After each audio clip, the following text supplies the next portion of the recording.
अस्सलामुअलैकुम। कैसे हैं आप सब लोग? उम्मीद है आप लोग सब लोग बिल्कुल ठीक ठाक होंगे।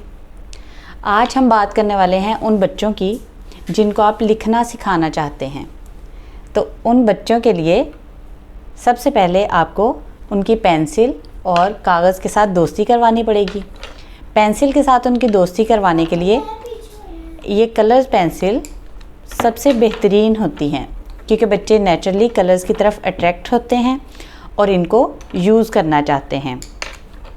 तो आप अपने बच्चे के लिए 10 मिनट रोज़ाना पूरे दिन में से निकालें और उसको ये कलर पेंसिल उसके साथ लेकर बैठें और एक पेज लेकर उस पर डिफरेंट शेप्स ड्रा कर लें। कुछ भी जो आप इजीली ड्रा कर सकें, ट्रायंगल, स्क्वायर या फिर कोई सर्कल, इस तरह से ड्रा करके आप अपने बच्चे के साथ बैठकर उसमें कलर करें। जब आप इस तरह से कलर करेंगे तो बच्चा कलर्स की तरफ अट्रैक्ट होगा और आपसे कलर्स की डिमांड करेगा। आप अपने बच्चे को ये कलर पेंसिल दे दीजिए और उसको फ्रीली इस तरह से पेंसिल होल्ड करके एक पेज पर फ्रीली इस तरह से स्ट्रोक्स लगाने दीजिए। कोई प्रॉपर वो अल्फ़ाबेट नहीं लिख पाएगा, कुछ भी नहीं लिख पाएगा, लेकिन वो इस तरह से फ्रीली स्ट्रोक्स लगाएगा। आप उसको लगाने दीजिए और तकरीबन 1 वीक आप उसके साथ यही जो है प्रोसीजर जारी रखिए। उसको फ्रीली काम करने दीजिए, उसको फोर्स बिल्कुल मत कीजिए कि आप इस तरह से लिखो। अच्छा, यूजुअली हम क्या करते हैं कि डॉटेड जो है वो नोटबुक्स ले लेते हैं और उन पर अपने बच्चों को ट्रेसिंग करवानी शुरू कर देते हैं। ये डॉटेड नोटबुक्स हम यूज़ करते हैं बच्चों को स्टार्ट में लिखना सिखाने के लिए, लेकिन ये जो मेथड है ये इतना इफ़ेक्टिव नहीं है। बच्चे लिखना इससे भी सीख लेते हैं, लेकिन बच्चों के लिए बहुत ही मुश्किल होता है कि स्टार्ट में इसको ट्रेस कर सकें। उनको ये समझ नहीं आती कि आपने कहाँ से स्टार्ट लेना है और कहाँ लिखना है, किस तरफ को लेकर जाना है। तो ये सब सिखाने के लिए पहले आपको उनको थोड़ी सी प्रैक्टिस करवानी होगी रैंडमली। उसके लिए आपने सबसे पहले तो ये मेथड यूज़ करना है। उसके बाद आपने उनको पेंसिल होल्डिंग का ठीक मेथड बताना है, ताकि बच्चे अच्छी तरह से पेंसिल को होल्ड कर सकें और वो आराम से लिख पाएँ। पेंसिल पकड़ना सिखाने के लिए सबसे बेस्ट मेथड जो है वो ये सॉक्स का है। आप इस तरह से एक सॉक्स लें और उसमें 2 होल बना लें। उन होल्स को बनाने के लिए आप इस तरह से इसको कट कर लें और बच्चे के हाथ पर इस तरह से चढ़ा दें।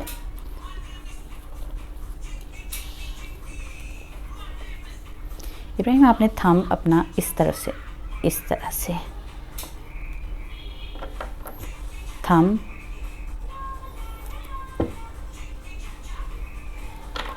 इस तरह से बच्चे के हैंड पर ये सॉक्स चढ़ा दें।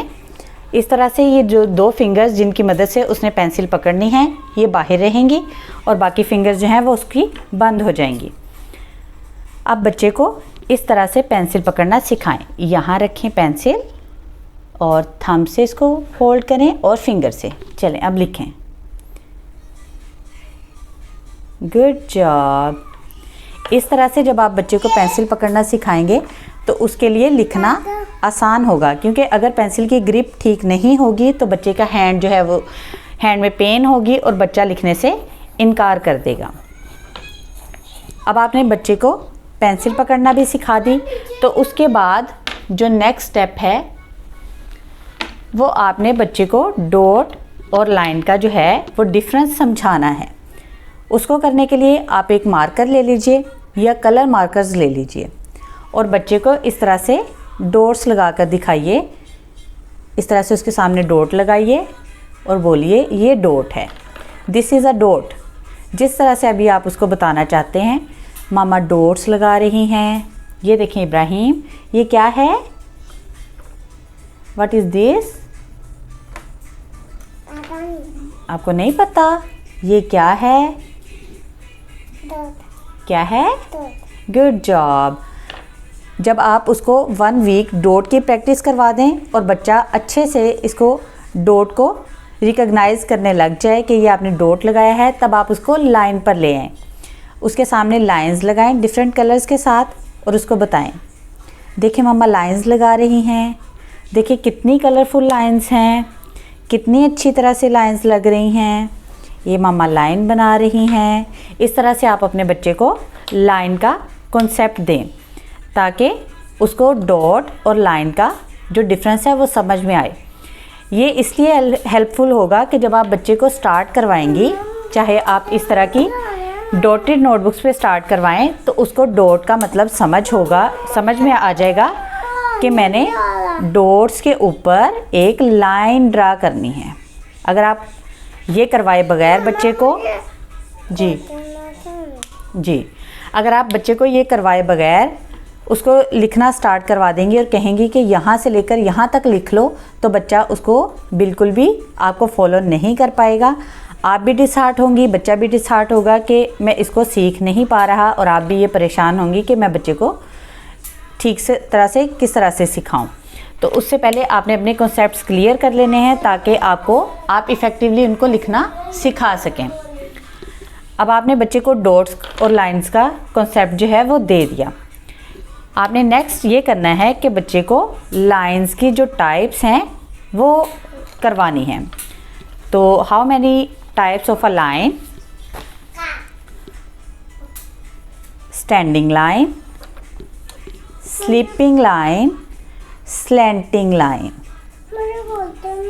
There are 3 types of lines: standing line, sleeping line and slanting line. तो ये जो है आपने बच्चे को अच्छी तरह से इनकी प्रैक्टिस भी करवानी है। आप कम से कम एक वीक हर जो टाइप है उसकी प्रैक्टिस करवाएं ताकि बच्चे के लिए इजी रह सके। तो इसके लिए आप डिफरेंट वर्कशीट्स यूज़ कर सकते हैं कि बच्चे को स्टैंडिंग लाइन की अलग से वर्कशीट बना दें और स्लीपिंग लाइन के लिए अलग से वर्कशीट बना दें और स्लैंटिंग लाइन के लिए अलग से वर्कशीट बना दें। ये करने के बाद आपने अपने बच्चे को अल्फ़ाबेट्स पे ले आना है, और अल्फ़ाबेट्स आपने वो करवाने हैं जो आपने जिस टाइप की लाइन सिखाई हैं उन टाइप से जो अल्फ़ाबेट्स हम लिखते हैं आपने उनकी प्रैक्टिस करवानी है। जैसे ए slanting line and sleeping line, E standing line, sleeping line, sleeping line, F इस तरह से जो लाइंस के साथ अल्फ़ाबेट्स बनते हैं वो आपने उनको 1 बाय 1 स्टेप बाय स्टेप करवाने शुरू कर देने हैं। तो इस तरह से बच्चा इजीली लिखना भी शुरू कर देगा और उसके लिए ये मेथड जो है वो इफ़ेक्टिव भी होगा।